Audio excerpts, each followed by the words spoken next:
네, 반갑습니다. 여러분, 나 혼자 큐티한다입니다. 오늘은 8월 14일 금요일. 벌써 여러분 8월의 중간. 벌써 보름이 다 지나가고 있고요. 일주일로 치면 금요일이 왔습니다. 금요일이 오면 여러분들 수고했다라는 말 듣고 싶을 텐데요. 여러분, 저는 수고했다라는 이야기와 함께 이제 며칠만 있으면 여름 특별 예배가 시작하니 기대하십시오 라는 말을 여러분들에게 희망으로 던져주고 싶습니다. 우리 16일 날 예배, 저녁 예배 때 함께 드릴 거고요. 내일이죠. 토요일 저녁 8시 솔로몬실에서 준비 기도회가, 거리를 두고 준비 기도회가 1시간 정도 있습니다. 저녁 8시에 여러분 함께 모여서 은혜 나누는 시간 되기를 소망합니다. 오늘 말씀 바로 보도록 하겠습니다. 오늘 함께 보실 말씀은요. 오늘 그 첫 화면이 무슨 의미냐면, 여러분, 이거 골방 기도에 제가 그 무드등 좀 밝게 해놨거든요. 우리 자매들 밤에 와서 기도할 때 좀 무섭다고 해서 첫 화면 좀 할 게 없고 해서 무드등 했던 걸 좀 올렸고요. 지금도 계속 골방 기도는 오프가 아니라 온 중인 거 여러분이 기억하시고, 하나님 앞에서 은밀히 기도하고 싶은, 개인적으로 언제든지 하고 싶으신 분들은 오셔서 기도하고 가시면 되겠습니다. 오늘 말씀 함께 보겠습니다. 고린도전서 4장 14절로 21절까지 말씀이 되겠습니다. 4장 14절로 21절까지 함께 읽겠습니다. 내가 너희를 부끄럽게 하려고 이것을 쓰는 것이 아니라 오직 너희를 내 사랑하는 자녀같이 권하려 하는 것이라. 그리스도 안에서 1만 스승이 있으되 아버지는 많지 아니하니 그리스도 예수 안에서 내가 복음으로써 너희를 낳았음이라. 그러므로 내가 너희에게 권하노니 너희는 나를 본받는 자가 되라. 이로 말미암아 내가 주 안에서 내 사랑하는 신실한 아들 디모데를 너희에게 보내었으니 그가 너희로 하여금 그리스도 예수 안에서 나의 행사 곧 내가 갇혀 각 교회에서 가르치는 것을 생각나게 하리라. 어떤 이들은 내가 너희에게 나아가지 아니할 것 같이 스스로 교만하여졌으나 주께서 허락하시면 내가 너희에게 속히 나아가서 교만한 자들의 말이 아니라 오직 그 능력을 알아보겠으니 하나님의 나라는 말에 있지 아니하고 오직 능력에 있음이라. 너희가 무엇을 원하느냐? 내가 매를 가지고 너희에게 나아가랴. 사랑과 온유한 마음으로 나아가랴. 아멘. 여러분, 기도하고 시작하겠습니다. 하나님 아버지, 감사합니다. 오늘 이 시간 나에게 허락해 주셔서 감사합니다. 하나님의 말씀으로 점검받고 참된 하나님의 기준으로 결단하여서 하나님 이 땅 가운데에서 하나님이 허락하신 그 범위 안에서 온전함과 완전함을 누릴 수 있는 우리 모두가 되게 하여 주옵소서. 하나님, 열심 내기 원합니다. 그 어느 때보다 신앙의 열심을 내는, 정말로 하나님 이때를 잊을 수 없는 그러한 은혜들을 받는 우리 모두가 되기를 원합니다. 깨닫는 지혜 허락하시고 능력 허락하여 주옵소서. 예수님의 이름으로 기도 올려드리옵나이다. 아멘. 제가 오늘은 집에서 녹화를 하는 관계로 영상 얼굴이 비치지 않는 점 여러분들 좀 양해를 오히려 여러분 이게 더 좋지 않나요? 그죠? 제 얼굴 보는 것보다 그죠? 어느 순간부터 제가 거꾸로 양해를 구하고 있네요. 자, 우리 제자분 친구들 다 온 줄 믿고요. 그리고 제자분뿐만 아니라 늘 출석하시면서 좋아요와 그리고 항상 마음에 그 따봉을 남겨주시고 댓글 남겨주시는 여러분들 감사합니다. 오늘도 함께 말씀 보도록 하겠습니다. 네, 오늘 말씀 함께 보도록 하겠습니다. 고린도전서 4장 14절부터 해서 21절까지 말씀인데요. 먼저 14절 보면 내가 너희를 부끄럽게 하려고 이것을 쓰는 것이 아니라 라고 되어 있죠. 바울이 앞부분에서요, 다소 듣는 이들로 하여금 부끄러움을 느끼게끔 하는 그런 문장들, 기록들이 좀 있었습니다. 그것은 뭐냐면 자신들, 사도들의 삶과 고린도 교회 사람들 현재의 모습, 아니면 추구하는 모습을 대조하고 비교했어요. 대조. 차이점들을. 그런데 좀 강하게 대조했습니다.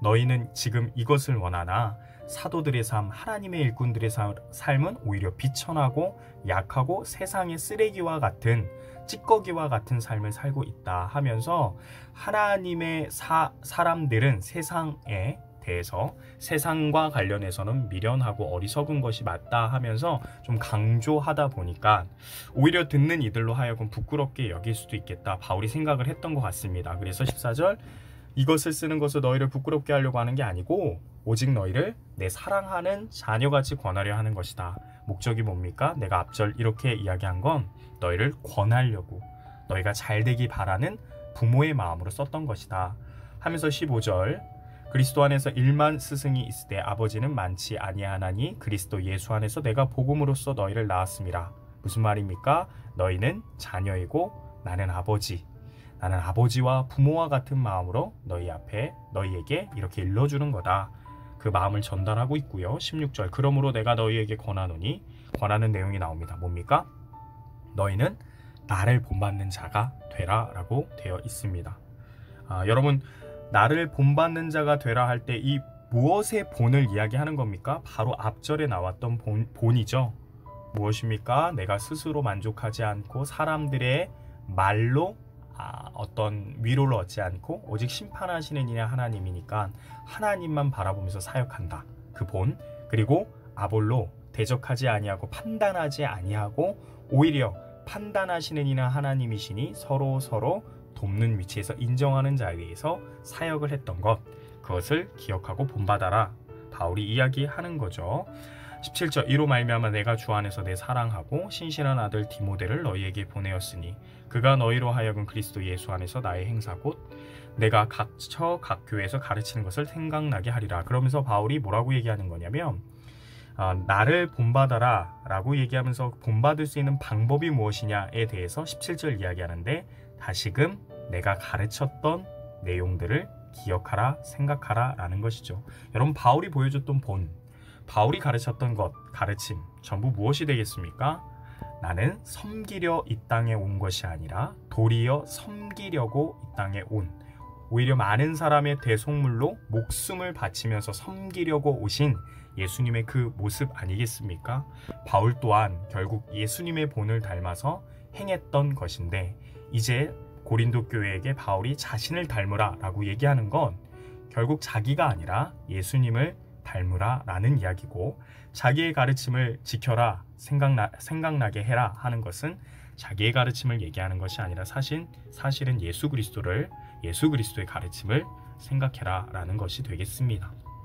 18절 19절, 어떤 이들은 내가 너희에게 나아가지 아니할 것 같이 스스로 교만하여졌으나 주께서 허락하시면 내가 너희에게, 지금의 상황을 얘기하는 거예요, 속히 나아가서 교만한 자들의 말이 아니라 오직 그 능력을 알아보겠으니 라고 기록되어 있으면서 20절, 하나님의 나라는 말에 있지 아니하고 오직 능력이 있음이라 라고 이야기를 합니다. 어떤 사람들이 바울은 다시는 이 고린도 지역에 못 올 거다, 바울이 지금 묶여 있으니까, 바울이 지금 상황이 좋지 않으니까, 또는 질병에 걸려 있으니까 그렇게 얘기를 했는데, 바울이 얘기하는 거예요. 아니다, 너희가 지금 내가 가지 못할 것 때문에 교만해하고 있는 자들이 있는 걸 안다. 그런데 너희들 똑똑히 들어라. 하나님 허락하시면 나 갈 수 있다 라고 이야기를 하는 겁니다. 그리고 하나님의 나라에 대해서 이야기를 하는데, 내가 나아가면 교만한 자들의 말이 아니라 오직 능력을 알아보겠다. 그들이 참 능력이 있는지 없는지를 알아보겠다 라고 하면서 20절, 하나님의 나라는 이렇게 얘기하는데요. 여러분, 이 본문 많이 아는 본문이죠. 20절, 하나님의 나라는 말에 있지 아니하고 오직 능력에 있다라는 이 본문 말씀, 단지 이 본문 말씀만 띄어서 외우고 암기하고 적용하면요, 여러분 오해의 소지가 좀 있고요, 오히려 다른 사람을 판단할 수 있는 말씀으로 사용될 때가 있습니다. 무슨 말이냐면, 여러분 여기에서 하나님의 나라는 말에 있지 아니하고 오직 능력이 있음이라, 그냥 이렇게 생각하면 말씀, 어떤 이야기, 가르침이 아니라 능력이 있어야지만 하나님의 나라고 진짜구나 이렇게 생각할 수 있는데요. 여러분, 여기서 정확한 이 해석과 이 이해는요, 앞절의 내용과 연결이 됩니다. 지금 바울이 19절에 뭐라고 얘기합니까? 너희들의 교만한 자들의 말이 아니라 오직 그 능력이 있는지 없는지 보겠다. 바울이 나아가서 진짜인지 아닌지, 너희들이 참된 하나님의 사람인지 아닌지 보겠다 라고 이야기하면서 쐐기를 받는 말이 20절인 거잖아요. 그러니까 여러분, 여기서 말은요, 어떤 말씀의 말이 아니고요, 사람의 말이에요. 그러니까 하나님의 나라는 교만한 사람의 말에 있지 아니하고 오직 능력에 있음이라 했을 때, 이 능력은 뭘 얘기합니까? 이게 우리가 기억해야 되는 하나님의 말씀의 능력이에요. 그러니까 앞에 말은 사람의 말이고요, 뒤에는 하나님 말씀의 능력이에요. 이것을 여러분 잘못 이해해서 역시 신비한 게 더 중요해. 어떤 신비한 능력들이 더 중요해. 이렇게 오해할 수 있는데요. 그렇지 않습니다. 그럼 여러분 문맥을 잘 파악하고 해석하지 못한 경우가 됩니다. 사람의 말에 있지 아니하고 오직 하나님 말씀의 능력에 있다라는 이야기입니다. 그러면서 21절 얘기하죠. 너희가 무엇을 원하느냐? 내가 매를 가지고 너희에게 나아가랴. 사랑과 온유한 마음으로 나아가랴. 이 말은 무슨 말입니까? 조심해야 돼. 좋은 말로 할 때 너희들이 다시금 회개하고 돌아와야 돼 하면서 이야기하는 겁니다. 여러분 오늘 말씀을 좀 마무리해보고 정리해보도록 하겠습니다. 여러분 결국 바울이 이야기합니다. 결국에는 본받아야 된다.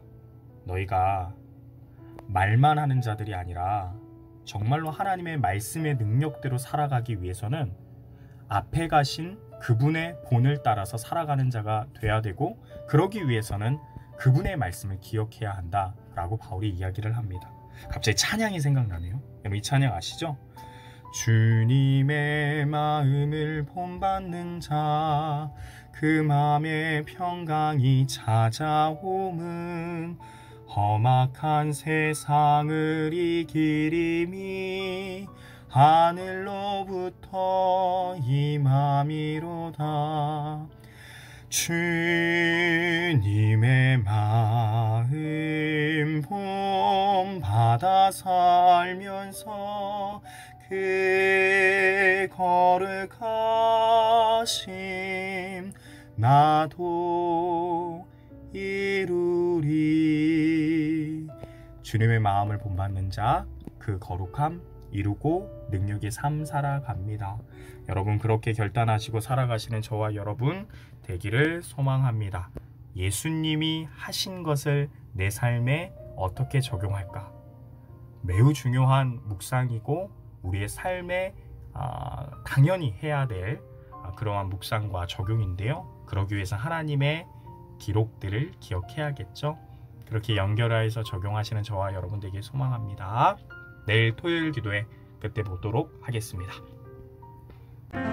참 고마운 친구 나의 예수님, 나는 깨지기 쉬운 질그릇과 같으나 때론 낙심해도 포기치 않음은 예수의 생명이 내 안에 있기에 내 삶의 동행자 나의 예수님, 나는 기대가 없는 어린 나귀 같으나 늘 쓰러지나 다시 일어나도 예수의 생명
뜻은 따라